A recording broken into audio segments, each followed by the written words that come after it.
To create the Easter egg picture you see on this page, we are going to start by creating a new canvas in Adobe Photoshop. File, New.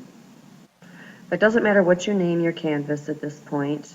We are going to change the way our work area is measured though. Instead of in pixels, we want to select inches.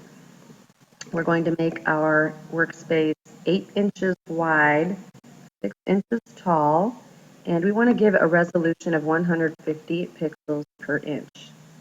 Your color mode should be RGB color. That's all we really need to change. If your background contents are white, you're in good shape. Select OK, and you will see your empty workspace.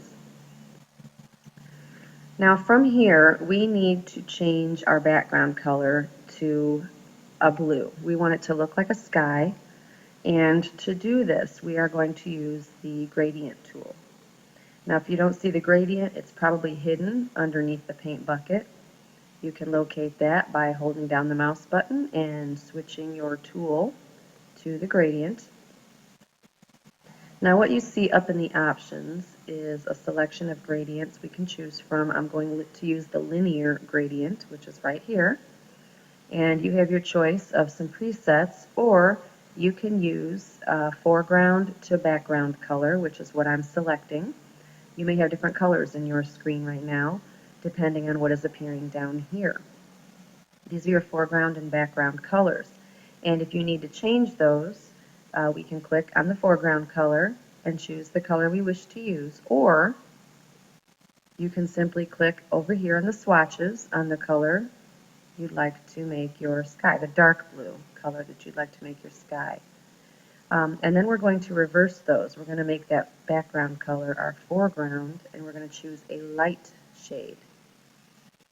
So those are the colors that I have selected. I'm going to put the dark shade on top because I want to be able to, and you could do this either way, but I'm going to drag from top to bottom. You'll notice that if I switch those, I would be dragging my gradient from bottom to top, from light to dark.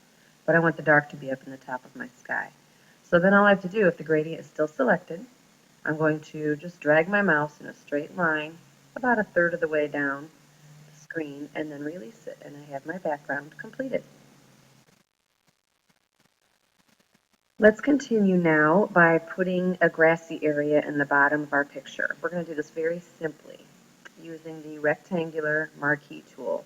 And again, if you don't see the rectangular marquee, it may be buried under one of the other tools listed in that tool space. The rectangular marquee tool should be selected. And then in about the bottom third of our screen, it doesn't have to be exact, we're going to draw a rectangle so that the entire bottom of the workspace is filled. And then we're going to select a different foreground color. We're done with the blue. I'm going to select a darker green, not too light. And under the gradient tool this time, we're going to select the paint bucket. It's in the same spot. And with the paint bucket, we're simply going to click in that rectangular area. You're going to notice my background layer has a lock next to it. That means that you won't be able to really do a lot of editing with that layer, and we kind of want it that way because this is going to be what the rest of our picture is based on.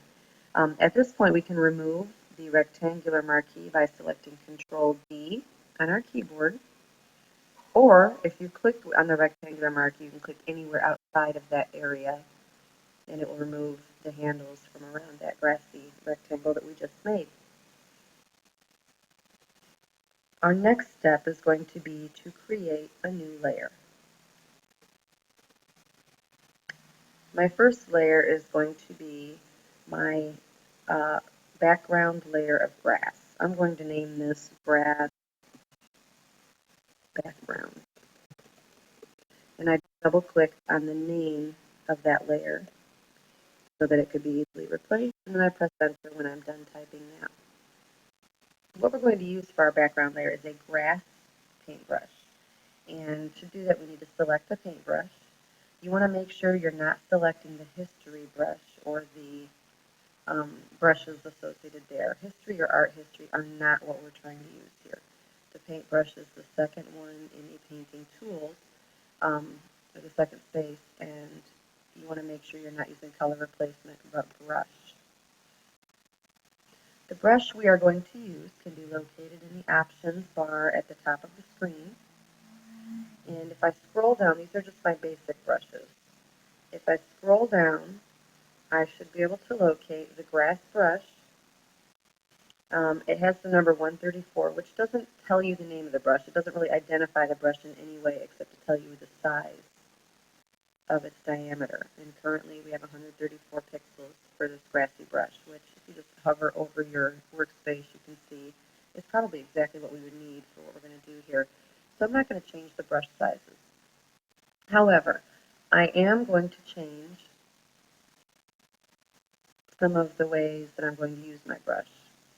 Over here we have the brushes palette, and if you want to go to window brushes, you're going to see the same palette that way. There's more than one way to do anything. I always tell my students. We're going to start off by changing our foreground and background colors because that's going to make a difference here. Our foreground color right now is green. I'm going to make it a much darker green, and then I'm going to reverse my foreground background colors and choose a much brighter green. And by bright, I don't mean a pastel shade. These are a little too pastelish for me and maybe have a little bit of blue in them that I don't want to use. I'd rather have a bright, vibrant shade that I can use for my grass. And I'm using two shades here because grass, while it is green, it does have a lot of shadow within it when you look at it from a distance. And there are also areas where light reflects off of the grass blades, making it look much brighter. So I want to indicate that in my painting. Excuse me. So what we're going to do in our brush presets is we're going to adjust some options here. We're going to scatter our brush strokes because that way when we hold down the brush it's going to show you something similar to what you see in the preview here. And we can adjust how we want that to appear by dragging the scatter slider. And it depends on what you wanted to do with your picture. In this case, since we're using grass, we don't want it to be too scattered. We're going to add a few layers of grass, and we want them to kind of be in the same level or the same distance in our picture. So we're going to also slide the count.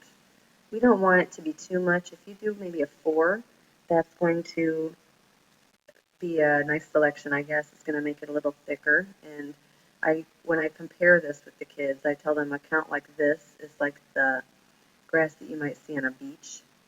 And as you move it up, it's going to be much, much thicker, almost to what you would see on, I don't know, in the woods somewhere or on a golf course, whatever. We just want a nice yard grass. It's fine. Count jitter is going to clump it in some areas, or it's going to arrange it so it's pretty much thinned out evenly. And the count jitter, I think the clumps are decent. We're going to go about 90%, give or take a little bit. It's up to you. Color dynamics is something else we need to check out. We want our foreground background jitter to be 100%. What that means is that as we are dragging our paintbrush, we're going to get all the different shades between our foreground and background color. And that's what we want. We want a lot of variety in the colors of grass, as long as it's in that green area. The hue jitter, we don't want to drag. What that's going to do is change the purity of colors, and if I change this to 100% hue, I'm going to get grass of every color under the rainbow. I want to use the greens that I've selected, so 0%. We don't want to change the true colors within that area. Saturation jitter, the brightness jitter, we're not going to play with at all. We don't want to change the color purity or the brightness because what we've chosen is going to be just right. Let me see, shape dynamics. Angle jitter is something you may want to consider. You're going to notice the more you slide this up, the more topsy-turvy your grass becomes. Obviously, it all has to be growing out of the ground, so we don't want to put too much of a angle in any of it. I'd say about 6% might be okay. You could even go as high as 9 or 10. I believe that is all we need at this point. So I'm going to close my brushes palette, and I'm going to add my first grass background layer by just holding down the mouse button and dragging the grass across that line that we made dividing the sky from the grassy area. So I'm going to do that maybe 3 or 4 times until that line is pretty much invisible. And you can see there, just in this layer, I'm done dragging my brush now, you can see all the varieties of grass. It already looks more realistic than if we had just taken a brush stroke and randomly placed individual grass blades. So what I'm going to do now is add another layer for my other layers of grass. This one will be grass 2. And this time I'm going to make my brush a little bit bigger, maybe 160 or so. And I'm going to make a second layer just below that one. You know that when you draw or when you illustrate something, things in the distance are always much smaller or appear much smaller than things in the foreground or up close to the viewer's eye. So each layer that we add is going to be a little bit bigger than the previous layer. Let's add a third layer. We're going to make this one about 190, give or take. Doesn't have to be perfect.